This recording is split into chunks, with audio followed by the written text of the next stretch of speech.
Olha, nós não condicionamos a nossa posição a qualquer candidatura. Nós não negociamos essa possibilidade de ter candidatura própria, um programa próprio, no primeiro turno. Porém, nós pautamos como pontos principais da nossa proposta exatamente o impeachment do presidente Jair Bolsonaro. Eu nem preciso dizer porquê, né? A própria sociedade está se manifestando com muita força, com muita veemência, embora não possa ir às ruas para fazê-lo de forma presencial, mas tem se manifestado, além dos que formam o pensamento, né, nesse momento na vida do país, está a dizer isso. Com Bolsonaro é impossível retomar o desenvolvimento do país, retomar os empregos do país, num total de mais de 14 milhões de desempregados.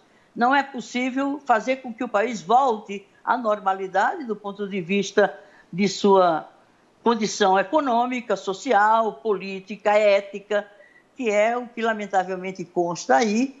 E, portanto, esse é um dos pontos principais do nosso programa, que é o afastamento do Bolsonaro. O segundo, ou no mesmo nível de importância, a retomada da política de ajuda emergencial à população desempregada, à população mais vulnerável da sociedade, os que estão desempregados, os que passam fome, os que estão sem condições na sua própria moradia de se proteger da Covid e, portanto, vivendo uma situação de pobreza extrema que tende a se agravar. Portanto, retomar o auxílio emergencial contribui para responder às necessidades humanas fundamentais dessa população e de retomar algum nível de crescimento econômico do país, como a própria a fase inicial, né, da ajuda de R$600 por mês,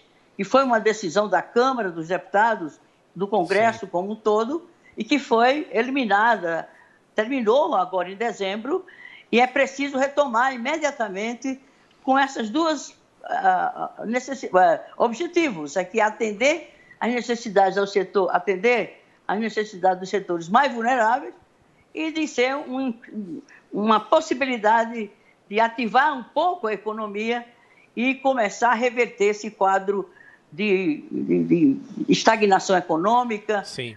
de retrocesso econômico e de falta total de algum nível de reversão desse crescimento zero ou negativo que vem se mantendo a economia brasileira. Isso de um lado.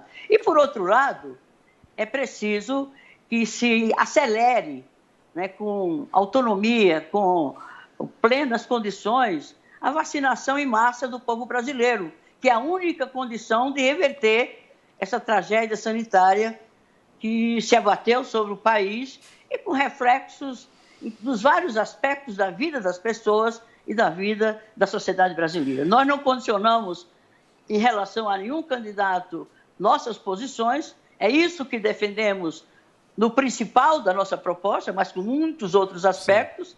Vamos até o final do primeiro turno, no segundo turno vamos ver quem fica e quem é o menos ruim e o que é menos comprometido com a política genocida e de retrocesso econômico, social, político e ético do governo atual do nosso país. Deputada Luísa Erundina, agora quem faz a pergunta é Paulo Figueiredo, que está conosco também aqui no Jornal da Manhã. Paulo. Bom dia, deputada. Pelo que eu estou ouvindo na fala da senhora, parece que há uma união da esquerda pelo impeachment do presidente Bolsonaro. O entendimento é que agora essa é a prioridade da Câmara dos Deputados, mesmo com tantas reformas aguardando a votação dos senhores? Esse é o momento agora do Brasil, é o momento de se unir para fazer o impeachment do seu presidente? Mais um? Essa foi a nossa posição desde do desastre, do início do desastre do governo Bolsonaro. Nós fomos os primeiros e os únicos até pouco tempo atrás, inclusive no campo da esquerda, na defesa do impeachment, desde lá atrás. Já são mais de 60 requerimentos que os brasileiros e as instituições do país vêm apresentando ao longo desses meses, desse 1 ano, 2 anos de Bolsonaro, e, lamentavelmente, o presidente da Câmara, que termina seu mandato agora, não teve, a meu ver, coragem, determinação, vontade política, responsabilidade, como sendo o poder colocado em segundo plano na hierarquia do poder do país. E, no entanto, não fez a lição de casa, que era ter submetido ao plenário da Câmara o impeachment, que poderia ser aprovado ou não, mas ele, como presidente, que era o único que tinha a responsabilidade de encaminhar esse processo para poder a Câmara decidir em autorizar ou não o impeachment, e daí se daria o processo regular dos termos da Constituição Federal e, portanto, da legislação brasileira, num processo que é sempre dramático, o impeachment de um presidente. Mas é pior o que está acontecendo com a presença desse presidente, que está destruindo o presente e o futuro do nosso país. Então, lamentavelmente, só agora nessa disputa, em que a sociedade vem pressionando, se manifestando com muita clareza, né, pelo impeachment do presidente, é que o presidente da Câmara, que está saindo, né, começa a dizer que poderá, e os candidatos também, de uma certa forma, começam a se manifestar. Há pouquíssimo tempo, até poucos dias atrás, nenhum desses candidatos, e são 8 comigo, 7 homens brancos e uma única mulher, em 198 anos do Poder Legislativo no Brasil, e durante tempo esse que nunca uma mulher teve a chance de ser a presidente da Câmara dos Deputados. Então, esses todos os candidatos, nenhum deles, a não ser agora que está se ouvindo alguma fala deles, para ganhar adesões, para ganhar simpatia, para mostrar identidade com a sociedade, que não estão identificados com os interesses do povo brasileiro, da democracia brasileira, da normalidade brasileira, vem falar de impeachment. Quem sabe, mas veja bem, o pleito termina no dia 1, 2 de fevereiro. Vamos ver como o que se elegeu, há que se eleger, com certeza vai operar essa tarefa, essa iniciativa. Não simplesmente defendê-la. Vamos submeter ao plenário da Câmara, né, em sintonia com os anseios claros, fortes da sociedade brasileira, sobre o afastamento do presidente. Se a gente quer que o país volte a viver de novo com o seu povo sem estar submetido à morte na dimensão em que está se colocando desde vários meses nesses últimos anos, nesse último ano. Sim. Portanto, o impeachment é, de fato, uma questão de fundamental importância. A sociedade vai exigir, cobrar, pressionar.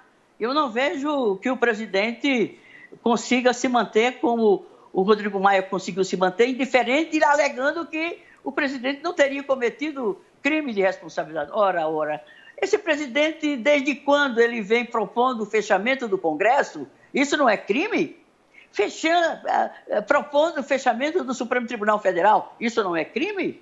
Fazendo campanha pública, né, com a claque dele, defendendo os retrocessos institucionais, né, defendendo a ditadura, contra a democracia, a toda hora, ele com a sua lambança, ele fica a todo tempo dizendo, olha, quem decide se é democracia ou ditadura são as Forças Armadas. Não, as Forças Armadas não são instituição de poder na democracia, eles são o órgão auxiliar do Estado para fazer cumprir a Constituição, assim como o Supremo Tribunal Federal. Então, não me consta que o regime de governo de um país que se coloca nos extremos de democracia ou ditadura não está nas mãos das Forças Armadas.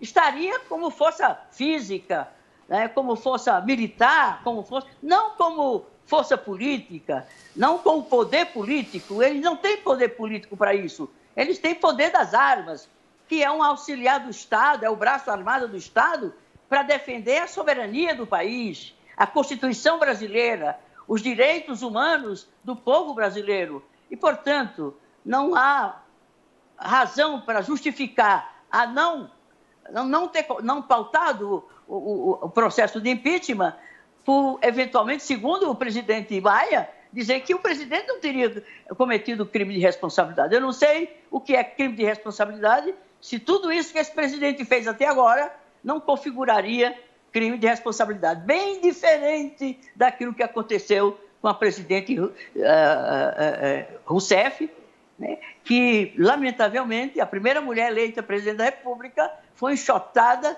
sem ter ficado configurado devidamente, nos termos da Constituição, crime de responsabilidade que ela teria cometido e que não, de fato, significou isso. Então, é isso e, lamentavelmente, não espero desses candidatos que estão aí, né, que vão ter essa coragem, essa determinação, essa garra e essa responsabilidade de cumprir a prerrogativa da presidência da Câmara, que é que quando a democracia, o Estado democrático de direito, a Constituição brasileira está sendo afrontada, de encaminhar e submeter ao coletivo do poder uma decisão dessa ordem, né, em sintonia com aquilo que está sendo reclamado pela sociedade brasileira. Deputada Luísa Erundina, do PSOL, mais uma vez, muito obrigado pela atenção, pela gentileza de nos atender e bom trabalho. Até a próxima. Obrigada. Bom dia para todos. Até logo.